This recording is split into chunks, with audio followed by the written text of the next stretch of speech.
ઓમ નમો નારાયણ. હું અરુણાબેન પી ગોસ્વામી સુરતથી તમારું સ્વાગત કરું છું અરુસ કિચનમાં. તો આજે આપણે બનાવશું ખજૂરની પૂરણપૂરી. તો એના માટે આપણે આ 2 કપ ઘઉંનો લોટ લીધો છે, જે નોર્મલ રોટલીનો લોટ હોય એ જ. અને આ આપણે ખજૂર લીધો છે. તો 500 ગ્રામમાં થોડોક ઓછો એટલો ખજૂર લીધો છે. અને કાળો ખજૂર આપણે લીધો છે. તમે કોઈ પણ પોચો ખજૂર હોય એ લઈ શકો એમ. અને આપણે કાજુને બદામ આ રીતે ભૂકો કરીને લીધા છે. થોડુંક આપણે ઘી લીધું છે, થોડીક હળદર લીધી છે અને મીઠું થોડુંક અમથું આપણે લોટમાં નાખવા માટે, અને તેલ જોઈએ થોડુંક. તો પહેલાં આપણે ઘી ગરમ મૂકશું.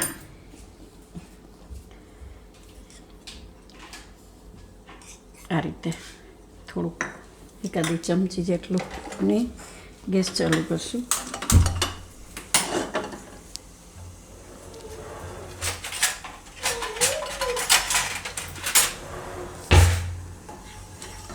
તો આ ઘીમાં આપણે ખજૂર નાખી દઉં. થોડુંક જ ઘી નાખવાનું છે. તો ખજૂરને આપણે ઘીમાં થોડોક શેકી લેવું એટલે એકદમ પોચો થઈ જાય ખજૂર. તો થોડીક વાર આને આપણે શેકી લેવું. આ રીતે હલાવતા રહેવાનું એટલે એકદમ સરસ થઈ જાય. આપણે ખજૂર આ રીતે સરસ થઈ ગયો પોચો. હવે આપણે આમાં ડ્રાયફ્રૂટનો ભૂકો નાખી દઈએ. તો તમારે જે રીતે જેટલો નાખવો હોય એટલો આપણે નાખી શકો, પણ આ રીતે ઝીણો કરીને જ નાખવાનો. થોડુંક આખું હોય તો એને કાઢી લેવાનું, કેમ કે આ પછી વણવામાં ન ફાવે, ફાટી જાય. આખો દાણો રહી જાય ને કાજુ બદામનો. તો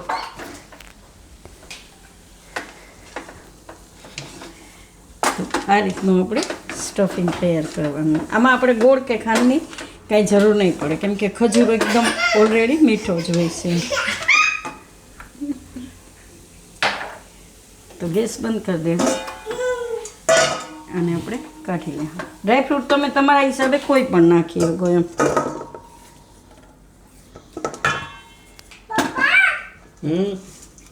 આ રીતનું આપણે તૈયાર કરવાનું.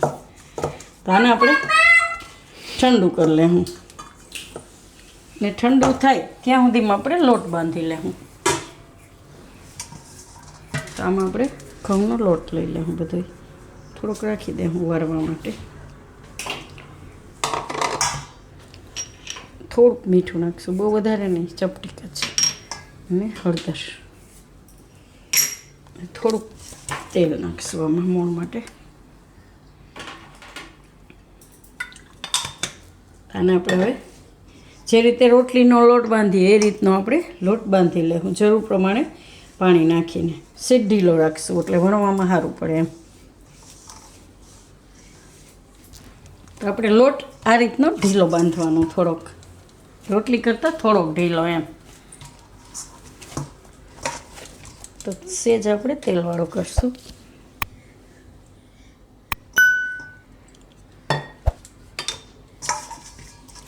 આ રીતના આપણે એકદમ સરસ સોફ્ટ બાંધો છે, એકદમ મહારી.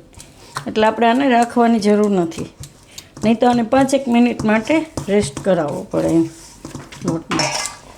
એટલે આપણે થોડીક વાર મહારી લીધું આ રીતનું એકદમ સોફ્ટ.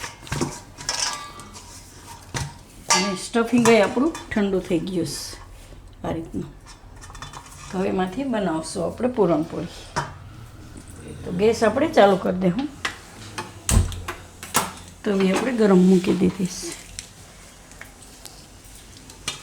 તો આમાંથી એક આ રીતનો લુવો લઈ લેવું, થોડોક મોટો, કેમ કે સ્ટફિંગ આવે એટલે થોડુંક મોટું જોઈએ.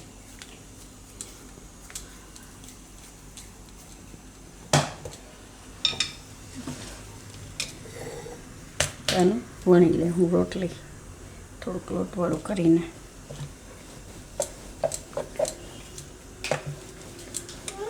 થોડીક આમાં આપણે હળદર નાખીએ ને એટલે એકદમ સરસ કલર એનો પીળો આવે, બીજું કંઈ નહીં.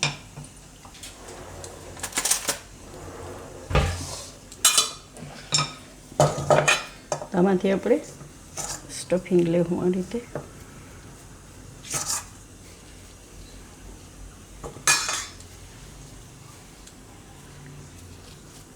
એકદમ સોફ્ટ સરસ થઈ ગઈ છે.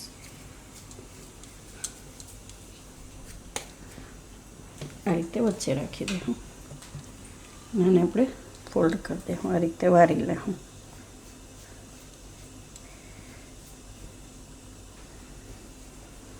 આ રીતનું વધારાનો લોટ આપણે કાઢી લઈશું આ રીતે.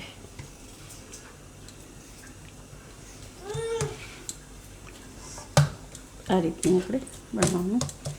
હવે એને આપણે વણી લેવું. ગેસથી થોડોક કોરો લોટ લઈને એને વણી લેવું આપણે એકદમ સરસ.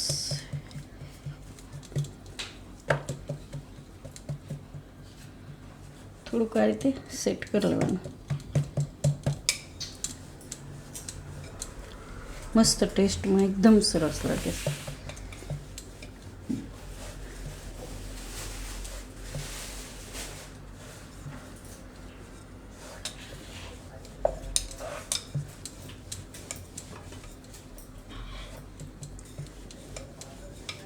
આ રીતની વણી લેવાનું. તો તવી આપણી ગરમ થઈ ગઈ તો થોડીક વધારે ગરમ થઈ ગઈ. થોડીક વાર ગેસ બંધ કરી દઉં એટલે નોર્મલ થઈ જાય. થોડુંક આ રીતે ઘી લગાવી દઉં અને આપણે શેકી લઈશું. સેજ ધીમો ગેસ રાખીને એને શેકી લઈશું બે બાજુ ઘી નાખીને. મસ્ત લાગે છે ટેસ્ટમાં. ને આપણે એમાં કંઈ ગોળ કે ખાંડ કે કાંઈ નથી વાપર્યું, ખાલી ખજૂરમાં જ બનાવીશ. તો બે બાજુ એકદમ સરસ શેકી લેવું. તો આને આપણે આ રીતે બે બાજુ સરસ શેકી લીધીશ આ રીતનું. આને કાઢી લેવું. બીજી આપણે આ રીતે બનાવી લેવું. આ આપણે 3 બનાવી લીધી છે આટલામાંથી, અને હજી બીજી 3 એક બનશે. 6 બને આમાંથી એમ. એકદમ મસ્ત ટેસ્ટી થઈશ. ખાવામાં એકદમ સરસ લાગે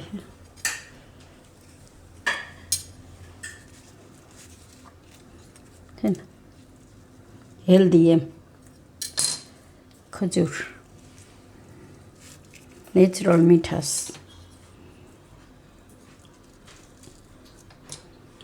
છે ને, સરસ. બહુ મસ્ત લાગે ખાવામાં એમ. તો તૈયાર છે આપણી ખજૂરની પૂરણપોળી કે પછી વેળમી. તો જો તમને મારી આ રેસીપી પસંદ આવી હોય તેને લાઈક કરજો, શેર કરજો અને મારી ચેનલને સબસ્ક્રાઈબ કરજો અને બેલ આઇકન દબાવવાનું ના ભૂલતા. કમેન્ટ કરીને કહેજો કે તમને કેવી લાગી આ ખજૂરની પૂરણપોળી કે વેળમી.